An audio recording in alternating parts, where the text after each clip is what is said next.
O suflă, după care să pleacă la biserică o arăgă.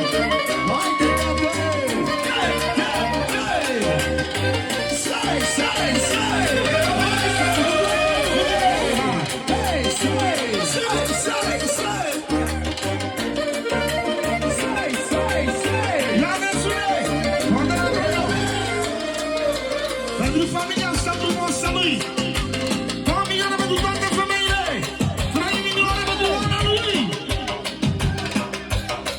Pentru toată lumea, fără nicio diferență.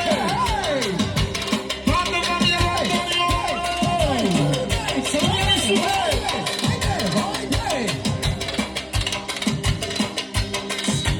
Sigur. O strofă mai rămână din asta pentru femei și mai am una pentru Antonio înainte de biserică.